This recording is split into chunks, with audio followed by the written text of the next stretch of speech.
Hello, my geniuses. How are you doing?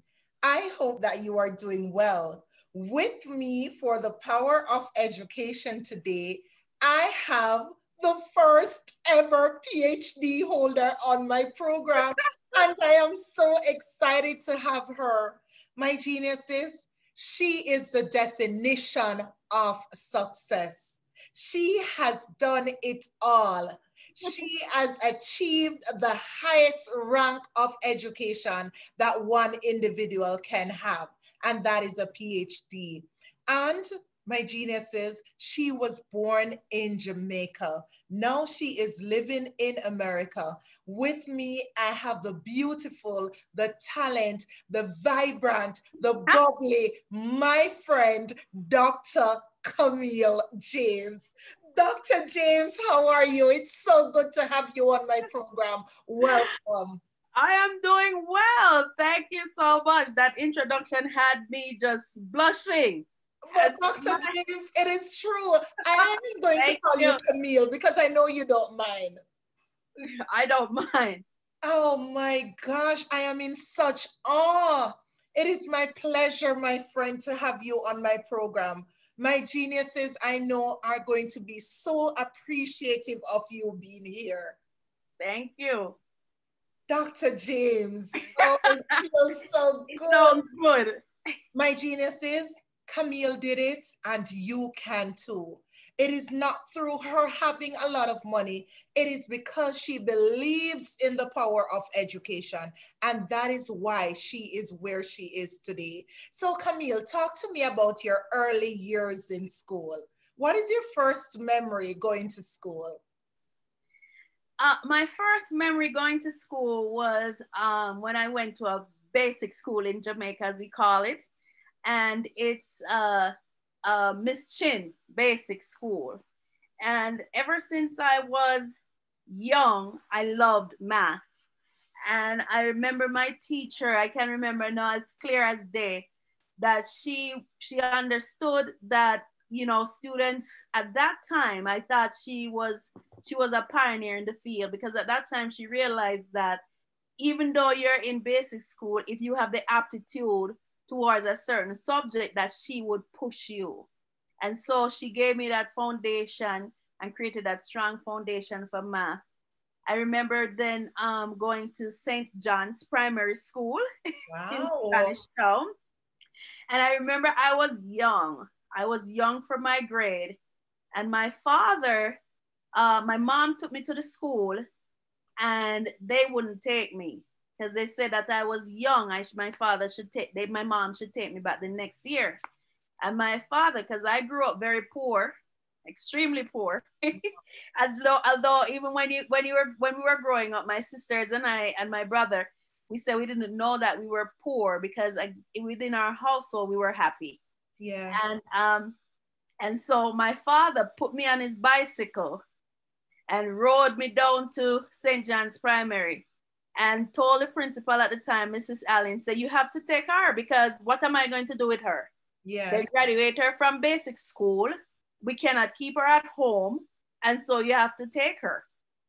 And so I went to St. John's Primary School, which was where I got, I think, the strongest foundation. That is why elementary teachers are so important, because they teach you how to love learning, and they teach you that you can learn something new every day. And it is essential to the foundation of you as a learner. And then from St. John's Primary School, I remember I was doing my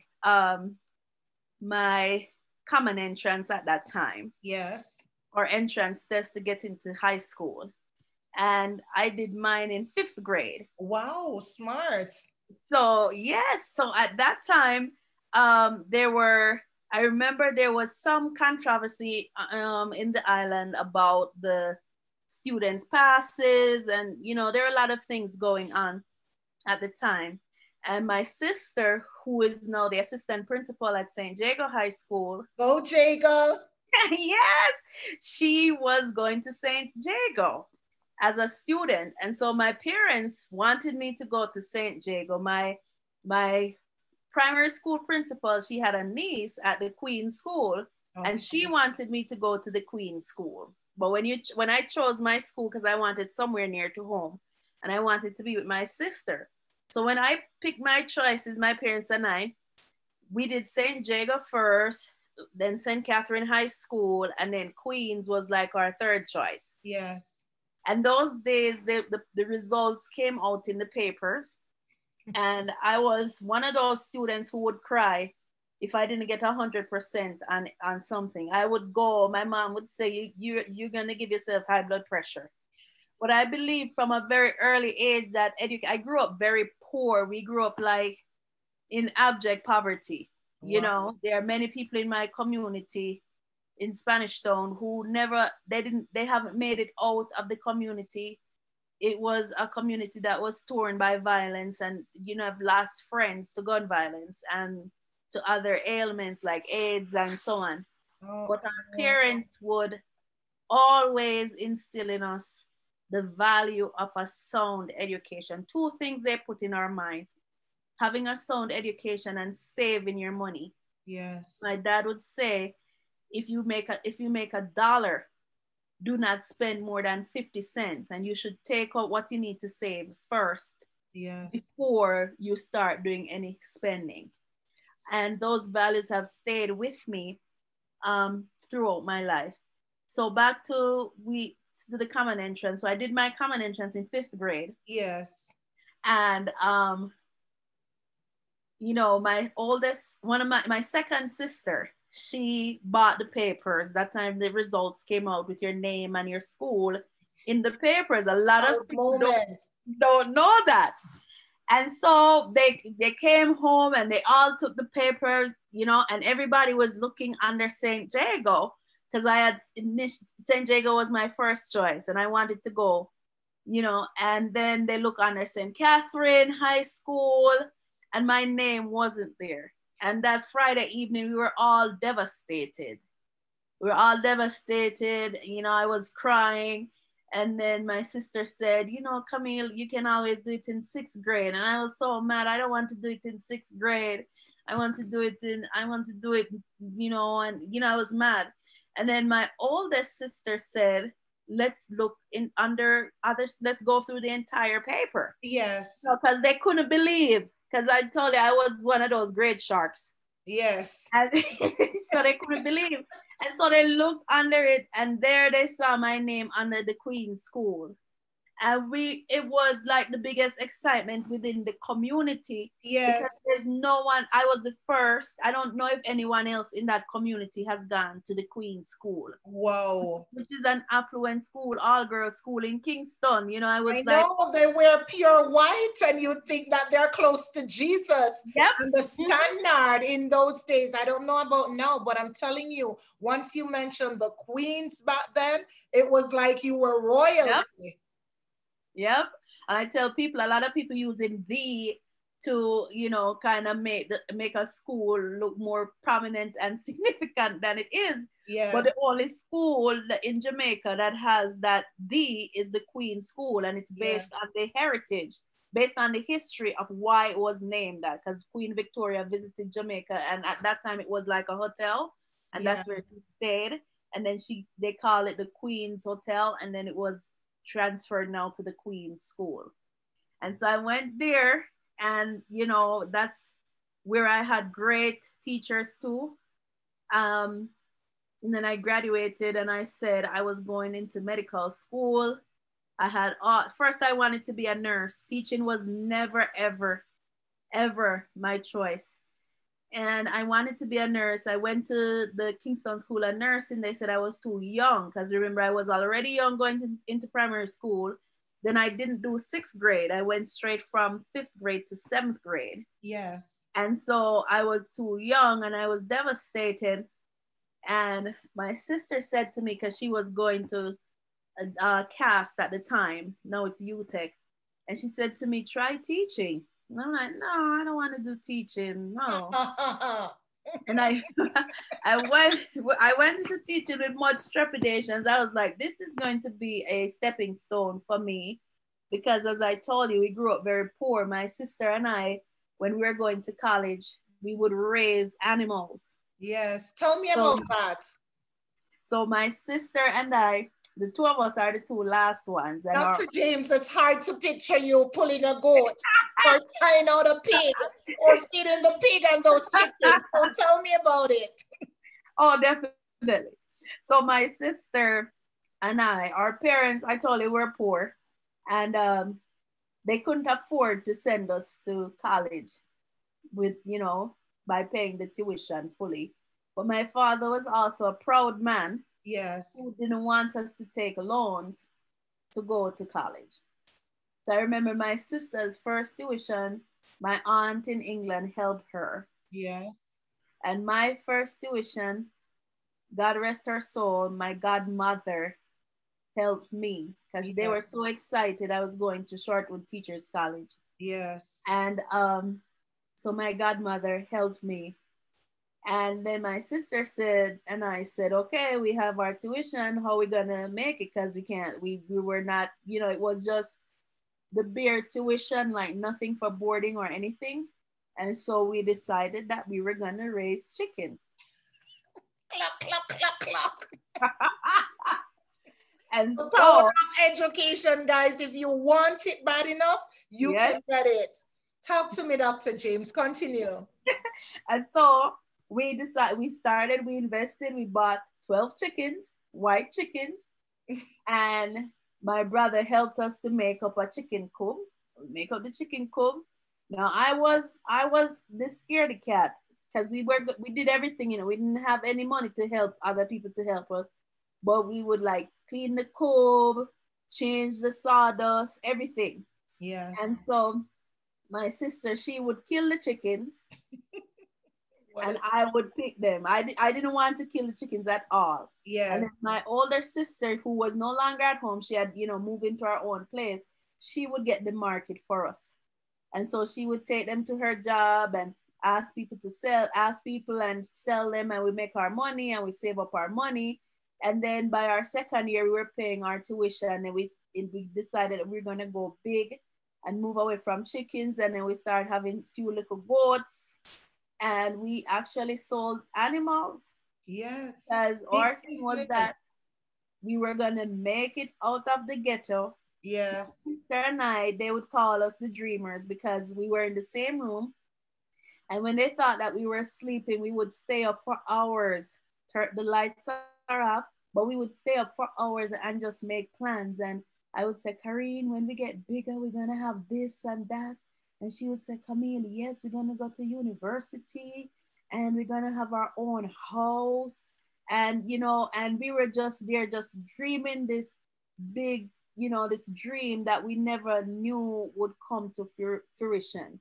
So where And in Spanish Town was that exactly, Dr. so we grew up in this community called Featherbed Lane. Oh, And it's really between, known for violence. I'm scared yes, to even drive through there when I visit people Jamaica. don't even, I have a friend, and he, one day I said to him, he was dry. I went because I still have friends there. So every time I go to Jamaica, I always make it, I always go there to visit. I have a goddaughter there too. And so my friend's pal he drove by and he saw me and he was like, what you doing down here? Yes. And I was like, what do you mean? He said, girl, like you don't come to Featherbed Lane. I said, let me tell you something. This is where I grew up. This is where I grew up. This is my foundation right here, Yeah. right? I know the ghetto style of living, and I tell him, I say, I can go in any ghetto and survive. I can also go to the White House and speak. Definitely. She is one that is very down to earth, my geniuses. What you see is what you get. I'm telling you, that big PhD is before her name, Dr. James, but I'm telling you, she's a humble soul. She is very, very down to earth. You love her. Continue, Dr. James. Yeah. And so my friend was shocked. He said, no, you didn't grow up there. I said, okay. All right, I can tell you everybody because he has a mechanic shop nearby. And I said, I can tell you all the households. And I started to Yeah. tell him, like, oh, the Crosgills live there, the blah, blah, blah live there. And he was like, what? I said, Yeah. yeah, I grew up I knew what it means to hide under your bed when the gunmen are firing gunshot. I said Wow. I knew I when I was growing up, and I remember going to a friend's house, and they had like fried dumplings, but then they also had like mackerel and plantain, and I was kind of shocked. So I was like, huh, that's a lot, Yeah. because for us the plantain was the meat, was our protein. It was fried dumpling and plantain, Yeah. or you just have fried dumpling alone. But we, as I said before, my sister and I were very much involved in the community, and we would also like write to politicians, Jennifer Edwards in particular. And Jennifer Edwards would sponsor us, and we go on bottle drive and do a Christmas treat for the kids, and like train the kids up, coach them in dancing and singing and doing drama skits, and get money and pay a sound man, and we make a stage. And because the kids never had that, it wasn't something, so we wanted to bring. And that was when we were living there, but we were in college. Yeah. And so getting that experience of going to high school and then going to college, we wanted to bring something back to the community. And that's what we did. We had these little talent shows, we had Christmas treat, and bought ice cream and cake, and so for the kids, just to give back. Okay. And And before you go any further, Jennifer Edwards, she was an MP representing the PNP, the People's National oh Party, yes, right? oh yes, Yes, because it's not very often you hear about MPs that contribute to oh education. my gosh, So I want to take this opportunity to highlight her because I remember being at Davis Primary as a first year teacher there. And I remember for Teachers Day, she came over and she gave all the teachers gifts. So once they're doing good, and mark you, we're not trying to be politically affiliated. Well, most of you know where I stand on that spectrum, but we have to give credit where it's due because you've seen that on previous programs. I have had members from the opposing team here, and of course, I give credence to them. So we have to highlight success where it is given and contribution. So, on that note, thank you, Miss Edwards. All oh, right, Dr. James, let's he was continue talking. Jennifer Edwards was, as a youngster growing up, I looked up to that woman, because um she not only contributed the money, and for us to to have treats for the kids, she would contribute books. And it didn't matter which party you were from, because in that area too, you had a lot of people who supported the other party. Yes. And she would attend, she would also attend or treat, she would give a talk to the kids. And I mean, I looked up to her because that is not something that she didn't have to do it, but she Yeah. did it. She made time in her schedule, which I just think she should be celebrated for that. Okay, all right. Oh, yes, she should be. Dr. James, let's talk about your high school. Talk about your high school experience with me. What was it like going to Holy Childhood? How did you feel walking around in that white uniform? So I went to Queens, the Yes. Queens school, and first of all, my first year there was challenging because it's an all girls school. A lot of the girls came from very affluent families, I and know, I so was do this you. I was this little poor girl who was riding the bus, but all of them had families to pick them up and so on. And so my first year was very challenging, some level of bullying, but I could stand my own ground because we were always told to be strong. And, actually, I was there when Lisa Anna was our head girl.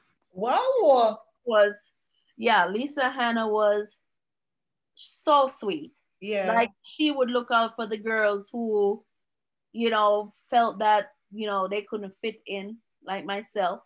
And she would, take the time to just even talk with us at lunch, Yeah. which I think I had her as our head girl, and Deborah Hicklin was there too, I think, as a deputy.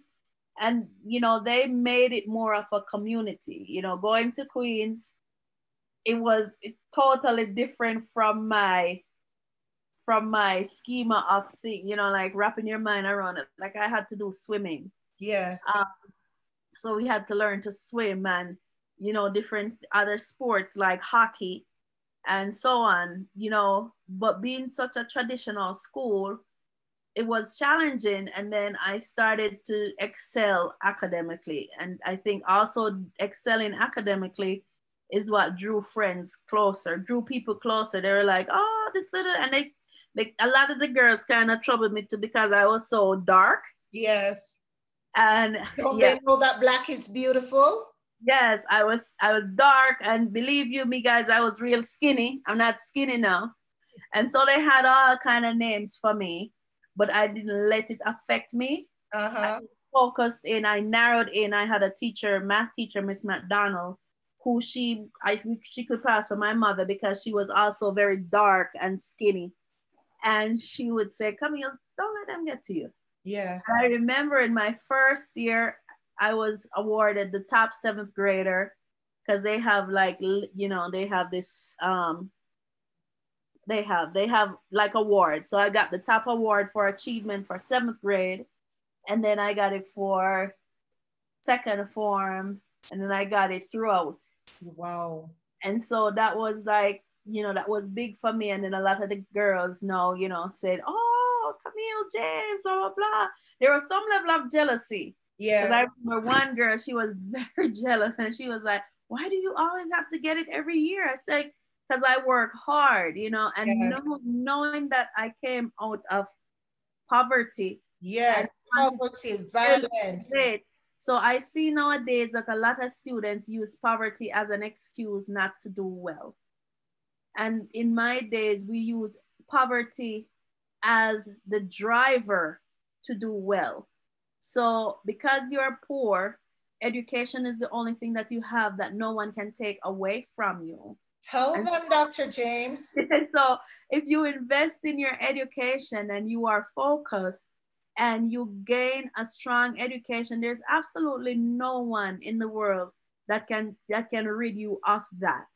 And your education can take you places. My sister and I talk all the time.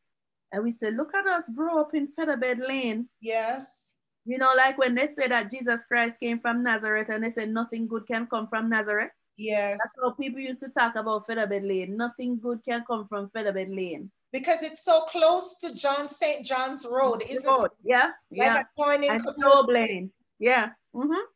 And they were like, oh, nothing good can come from there. And when I look at me and my sister, who is now the vice principal at St. Jago, which is the top high school in Jamaica, Yes. And then looking at my oldest sister in Canada, who is an editor. My sister in England has her own business. And then my brother is a mechanic. But we all just, focus. I remember our dad used to come home and touch the back of the big back TV. Yes. Because he was like, you must do your homework and even though they didn't understand the work, because my parents never had more than a high school education. And they didn't understand the work that we were doing. Like I did maths and physics and all of those science subjects. They didn't know, but they understood the red mark. And my dad would say, why you get 97%? Where's the other 3? Wow. Yeah. And so it was this constant push, not pressure, but push to do well. Camille, you're sure you're working at your best. Yeah. And it was the same for all of us. And so I tell people all the time, and mom was there, just bring your book home.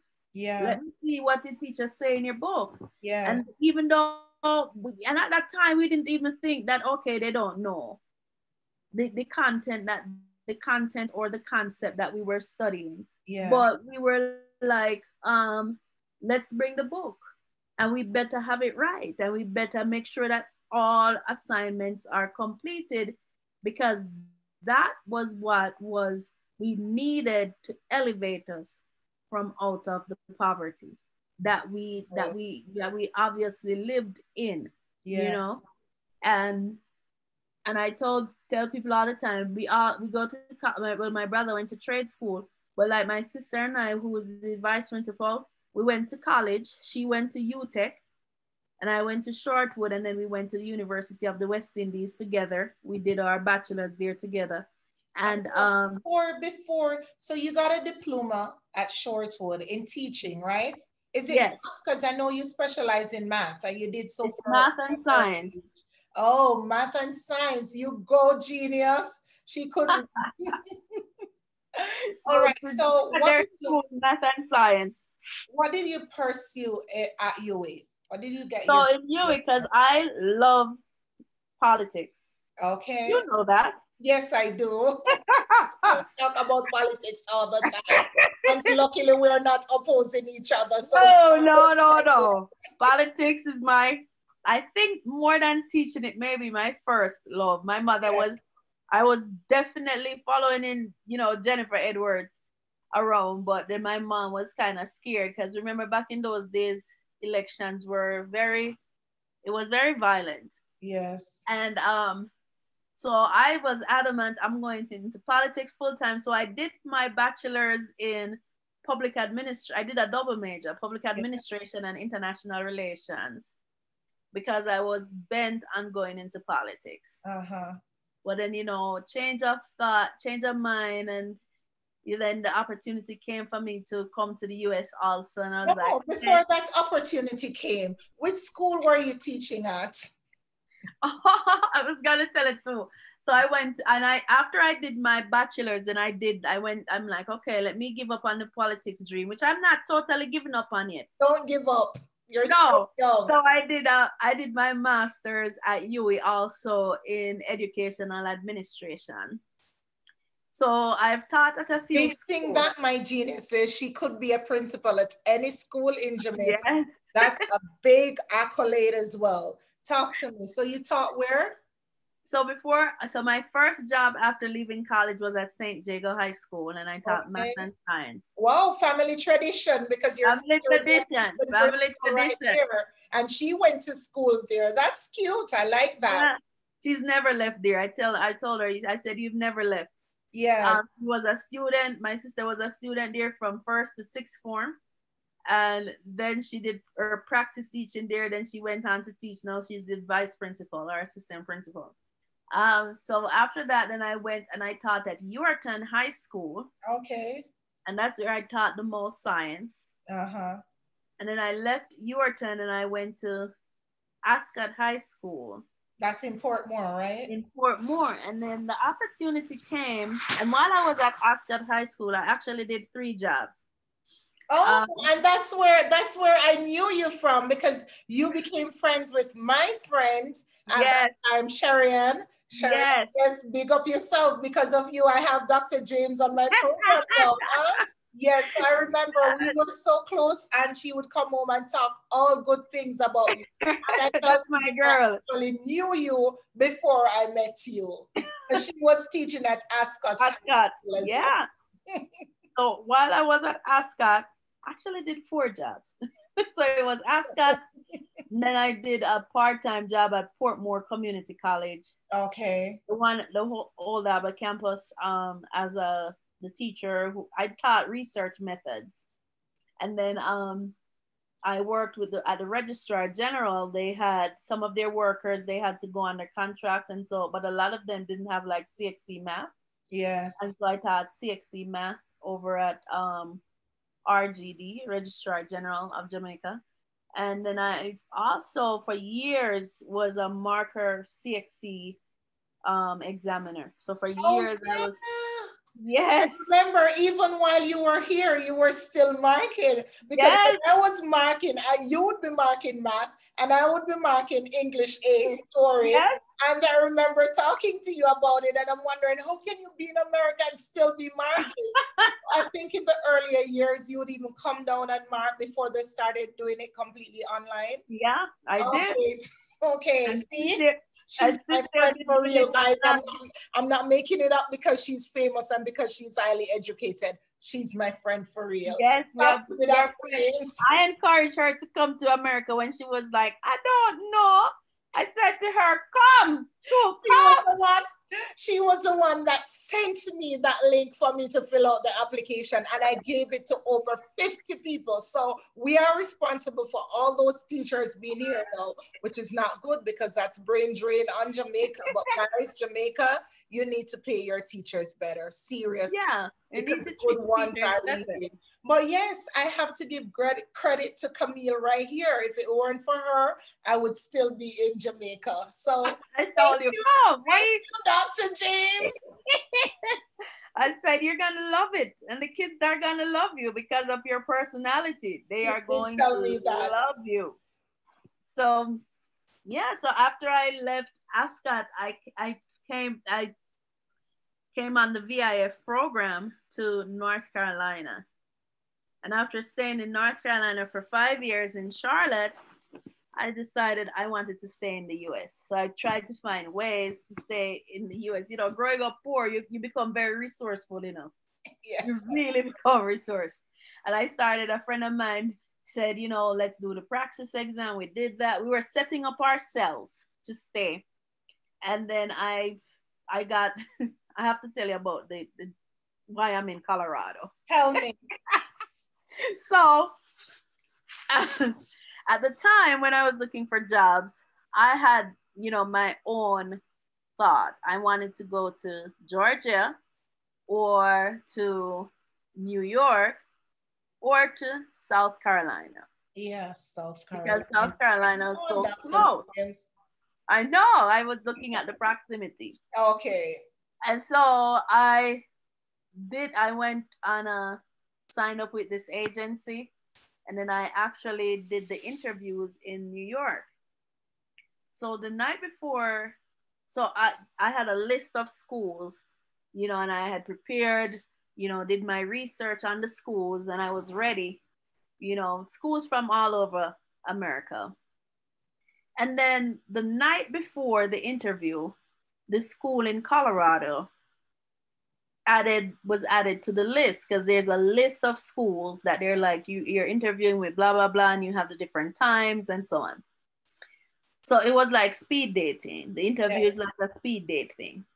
So I was like, I said to my friend at the time, Colorado, where is that? And he said to me, oh, Colorado is one of those states. He said, come in, it's cold. Yes. And there's a time difference. And I said, I don't want to go anywhere where it's cold and there's this big time difference. Yes. And my initially I was like, I am not going to Colorado. It doesn't matter. When I go, I said, I am going to speak to the principal, to the head of the school, but you know, I'm not going there. So I met this lady, and in the interview, she said to me, which campus of the University of the West Indies did you go to? And I was taken aback because most Americans don't know anything Well, that's true. about UWI. And she said, did you go to the campus in Jamaica or Barbados? And I was like, who is this woman? Yes. I said, Jamaica. And she said, she sat back in her chair and we just spoke. Yes. And then at the end of the conversation, she said, I want you at my school. Wow. Come back and see me tomorrow. Wow. That's And beautiful. my friend picked me up and I was like, yeah, she said she want me at her school, but I'm not going. Mm-hmm. And I did interviews with other schools, but there was just something. And he said to me, he said, I think you should go back and see her. And so that Saturday, I'm like, okay, drop me to the convention center. And I went back and I saw her, and we just sat and we just spoke. Yes. We talked about family. She talked about her family. I talked about my family. She said, how are you going to get home to Jamaica? Because you have to take like 2 or 3 flights. And I said to her, I'm currently doing that from North Carolina. Yes. And she said, I want you at my school. And she told the young man, she said, cancel my appointments for the rest of the afternoon. I know who I want. Wow. And they did everything. They filed my paperwork. They did everything. Unfortunately, I left that school because of a change in leadership, and Yes. her philosophy and my philosophy about teaching and learning didn't match. And Yes. so I changed that school, but that's where really my heart, that's what brought me to Colorado. And I have settled in Colorado, and people, I'm trying to get her to come to Colorado. We Because will see about Colorado is that. beautiful. And I'm about to get another job opportunity, which I Oh, actually said, congratulations. thank you. And that school has the level of student that she loves to teach. So I'm going to be talking about her as soon as I get on campus. And She is going to. She's a woman of her words. yes, I'm going to start putting it in their ear. I know someone, she is amazing. And Oh, thank you. This is about you. This is not about me. you just Talk need to to me. have her on your campus. There's no questions asked, and I'm going to make sure to let them know because, these private schools, they want a lot of diversity. And so I'm going to let them know she's a woman of color, Oh, so, and she is a genius at her craft. So oh, thank you. yes, yes, Coming I from really am. coming from Dr. James, that's a big honor. But Dr. James, come, we're gonna get a little bit sad. Tell me about a tragedy that has happened in your life. One tragedy that has happened in your life, and how did you feel about it? How did you get over it? Okay, so my one tragedy, which brought me, and a lot of my friends, including Ukrainian, they're always saying, "Why are you so bubbly and happy?" Yes, yes. I want to get a little tear out of you right now. But I lived my tragedy. Let me see. July would have been 14 years. So that's one of the things too that brought me to America because I wanted to escape. So coming to America for me was also an escape, like an escapism thing that I was doing because nobody knew my family and we're very close. Like it's like just one, we're definitely one, super close. I had a guy break up with me. He said my family was beyond close. We're too tight. Yeah. And so my one tragedy was um I I was pregnant and I lost my son, Oh, oh. and it devastated me. And when they say when you hit rock bottom, the only rock you can really go to is God. And so I had great friends around me. Sherian was the one who was like laying in my bed. Um, it was, let me see. I was getting ready. I was I wasn't excited at first. Let me stop lying. I wasn't excited at first when I found out that I was pregnant. I was like, God, I have so much to do. I want to do this. I want to do that. It was all about me. It wasn't any room for a child. Uh-huh. And then I gradually like, oh my God, I'm gonna be a mom. And it was like the greatest thing to me. Yes. And I remember it was a July, and I had like recently did an ultrasound. Everything was okay. Starting to get super excited now because initially I wasn't. I'm just being honest, but just getting super excited, starting to think about naming the baby and who the baby's gonna look like and all of that. My family started to treat me like an egg. The people at Ascot treated me like treated me like an egg. I remember some because I didn't have any appetite, and I actually started losing weight being pregnant. And I only wanted like these little shrimp, these little pepper shrimp in Yes. Jamaica. Yes. And different teachers would buy and bring. That's all I wanted, and ice cream. And then I was just at home and wasn't feeling well. I can't remember if it was a Thursday night. And I wasn't feeling well. And the only person who was there with me was my brother in law, who is a gift from God. Yes. My sister's husband. He is a gift from God, let me tell you. And he said, "What's going on?" And I said, "I don't know." And I got off the bed and it was just pee. And I called him and I was like, "Dwight, look at this. I'm peeing up myself. Yeah. And so my mom wasn't there. We called my cousin who's a nurse, and she was like, you need to go to the hospital now. I'm like, why? I'm not due yet.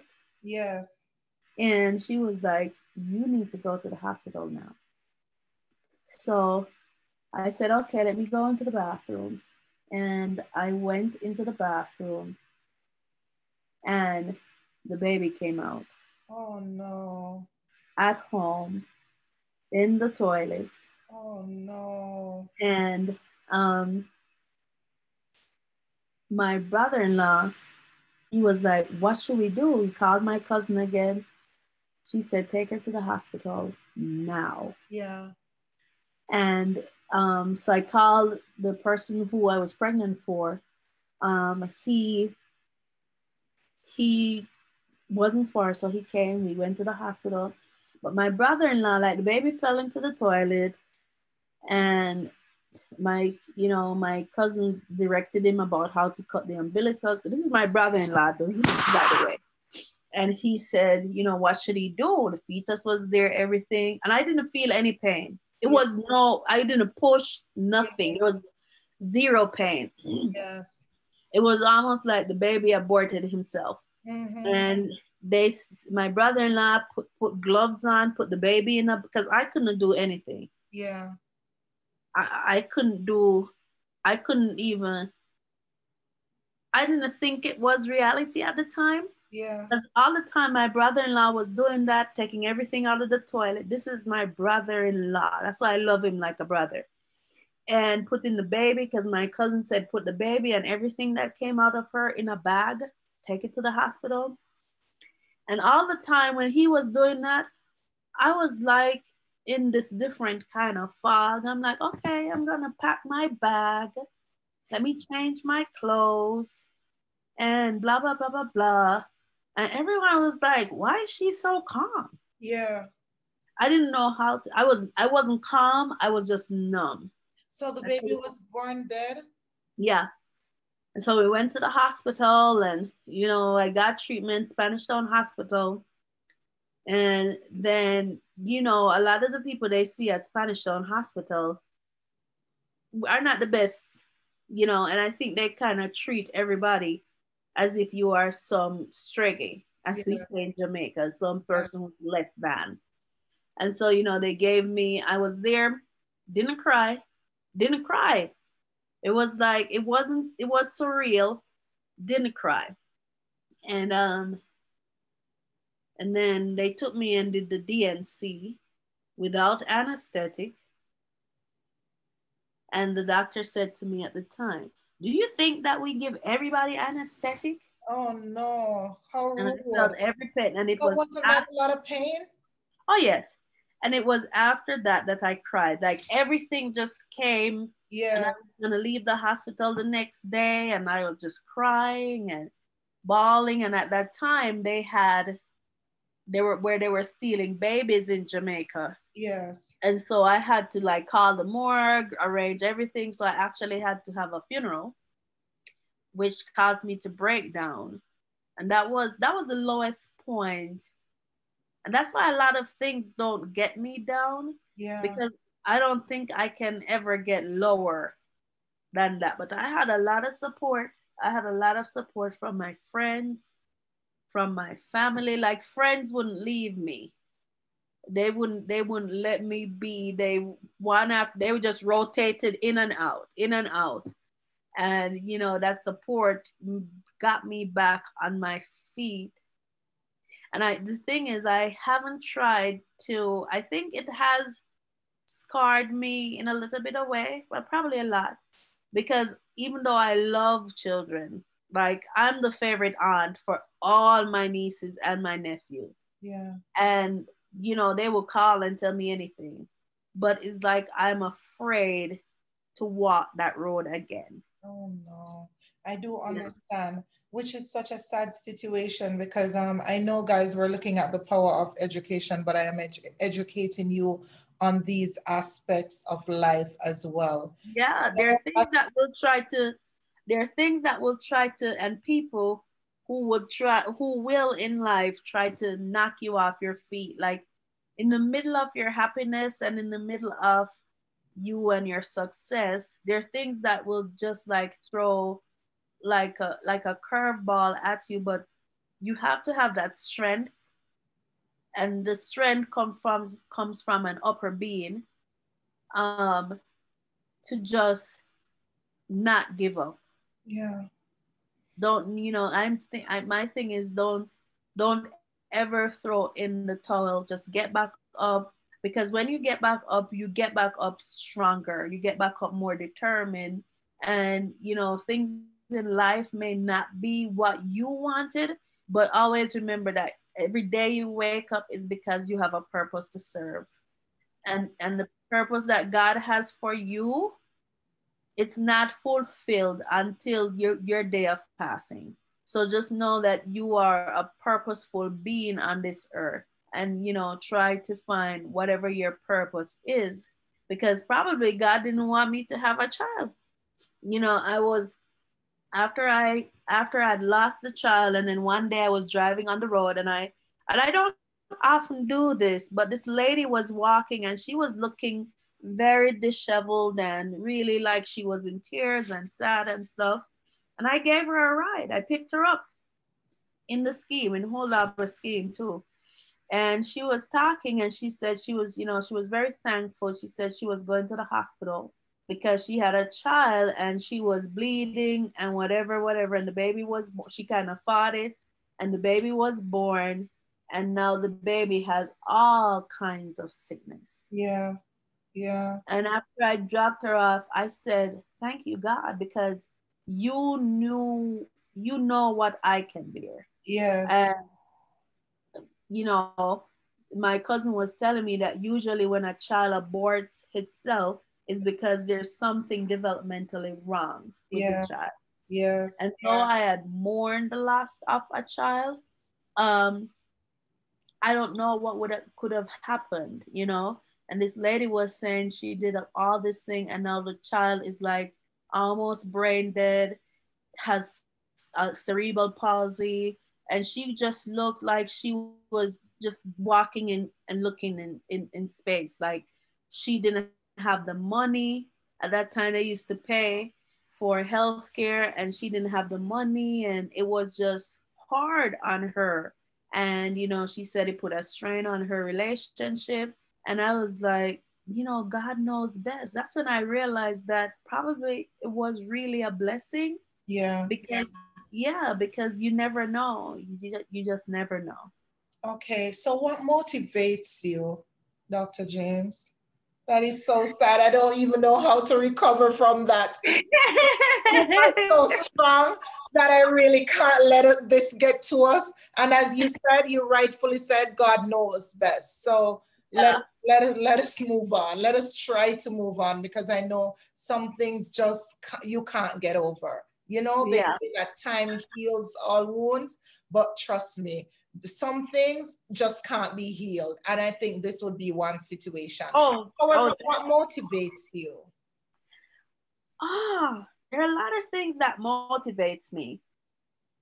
Um, One thing that motivates me a lot is my motivational factors. One, my family.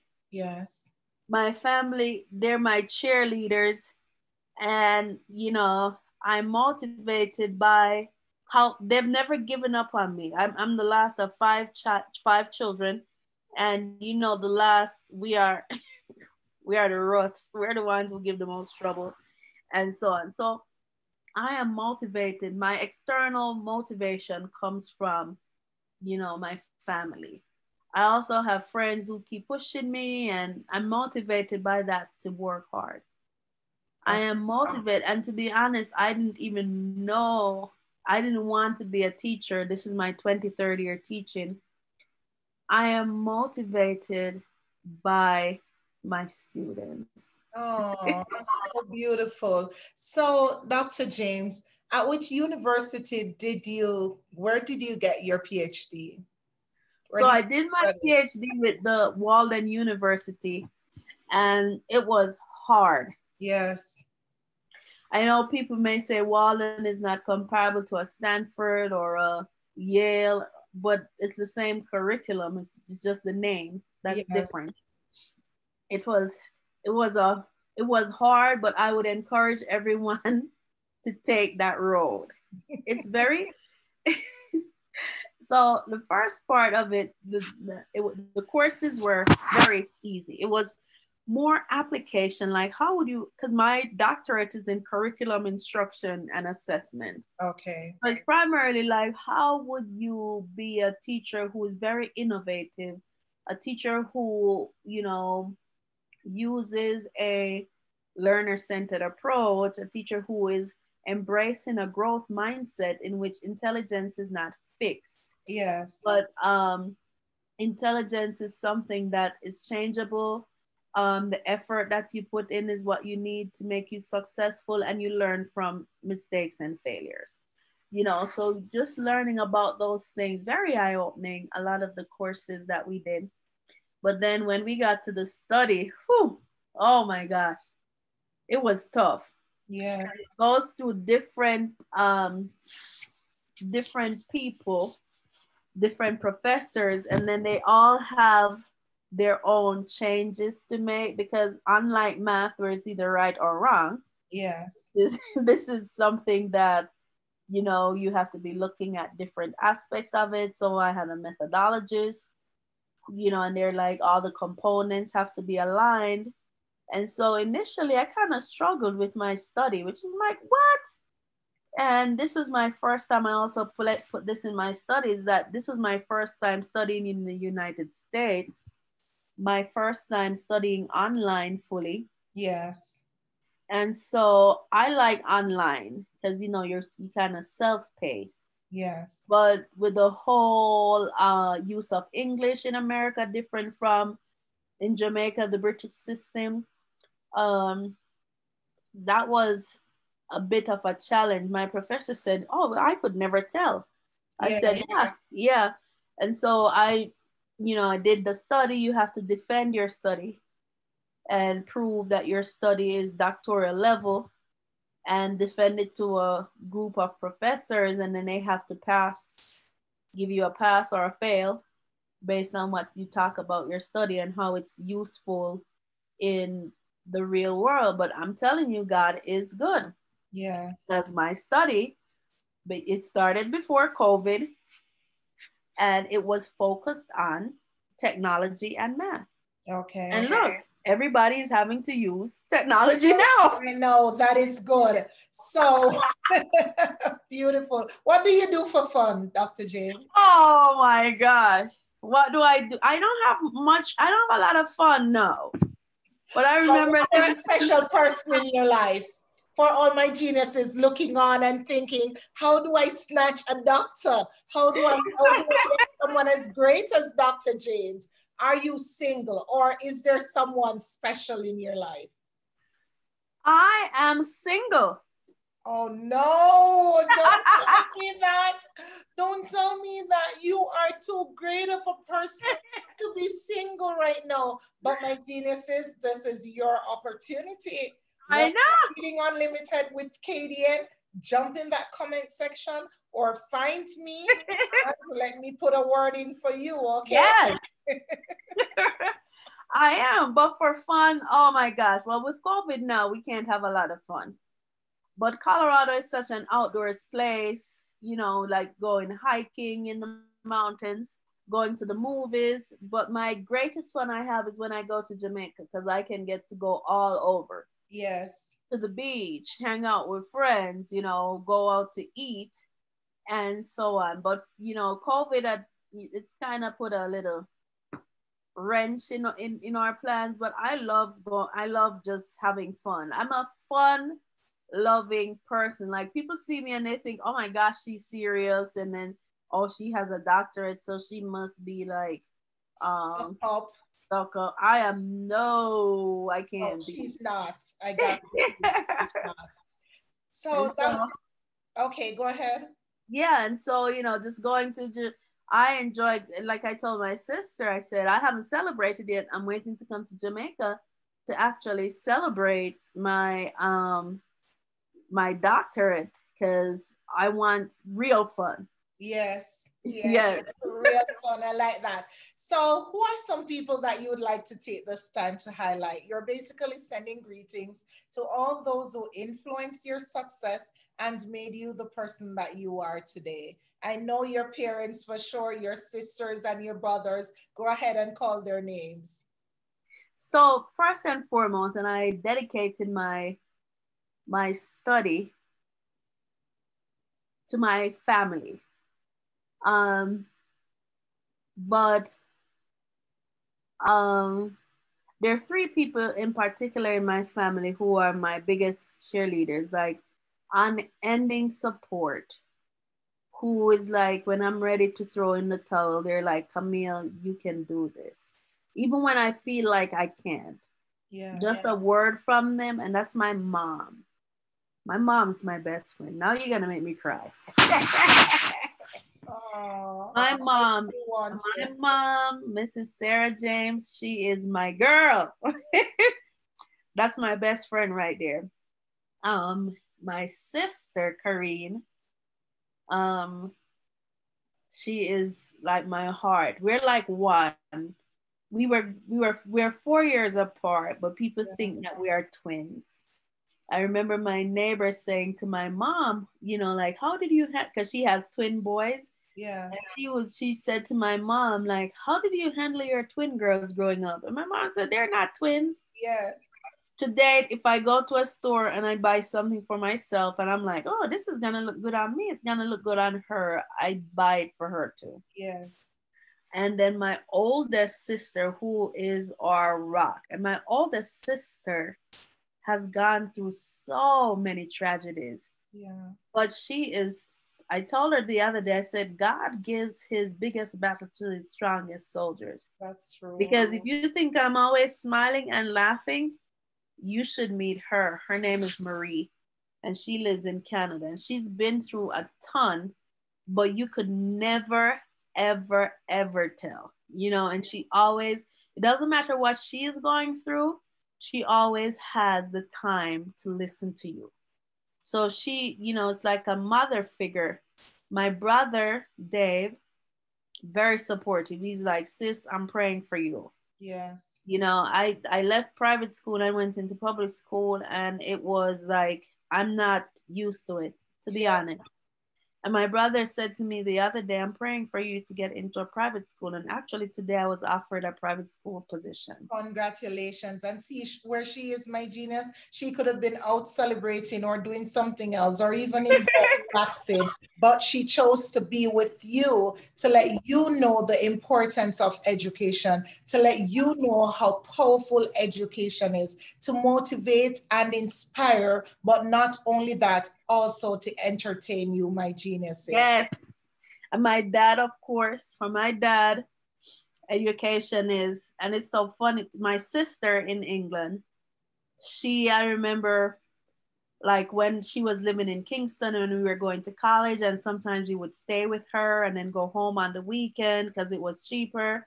And she took care of us, even though she's like the second child. She has this mothering spirit, Yes. and so she would mother everybody. I told her, some my mom says to her sometimes, you're not my mother, I'm your mother. Yes. And then and then my dad, who was very strict when we were growing up, very strict. Now I can talk to him anyhow. Yeah. He's scared of me. My mom said I have his ways, but my daddy was very strict.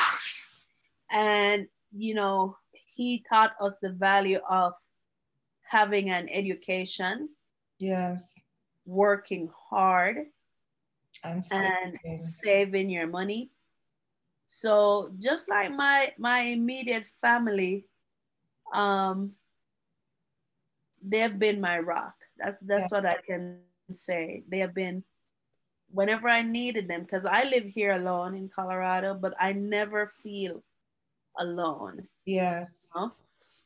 I never feel alone. I feel better when they're actually here with me, visiting. And then I have my biggest niece, Kimon.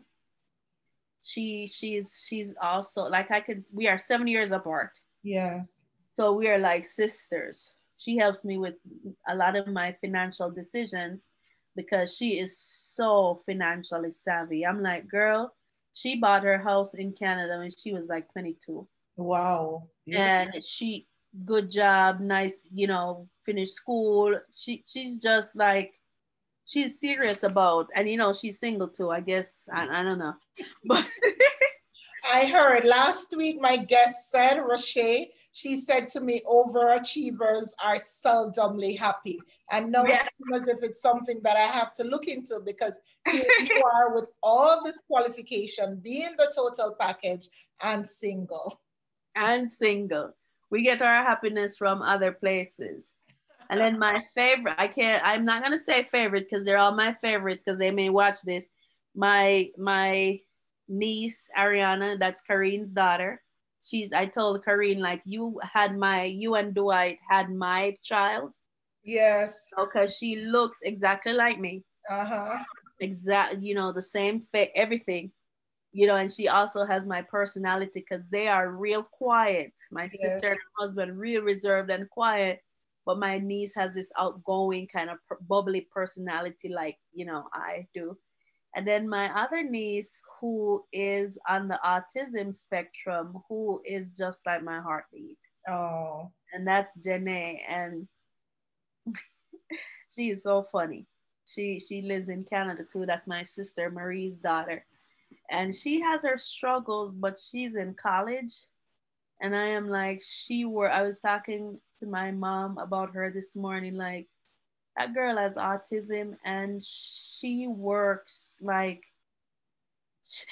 just like overachieving, just like working hard. Yes. If kids with autism, they have problems with their motor skills. Yes. And she wants to write down everything, and then her fingers kind of get swollen, and I'm like, come on baby, just type it. And just having the opportunity, that's what I'm saying. I miss being a mother to my own. But Yeah. I'm a mother to my especially to my nieces. Okay. My nephew, he has his own life. He's getting married next month too, so he's kind of Yes. more. But my nieces, I'm the favorite aunt. Okay. Yeah. All right. On that note, Dr. James, I want to thank you for coming on my program. I want Thank to thank you for sharing with my geniuses. I want to thank you for inspiring, entertaining, and educating us. And I want you to know that this is an open invitation and you can return. My geniuses, Okay, I love this invitation. my geniuses, I hope that you've been looking in that mirror. You've been telling yourself amazing things. You're special. You're beautiful. You're wonderful. You're talented. You can achieve the impossible. The sky is the limit, but you can go beyond that. Be kind to yourself. But in so doing, be kind to others. And if you have nothing good to say about people, please say absolutely nothing at all. Have yourselves a great day. Bye. Bye.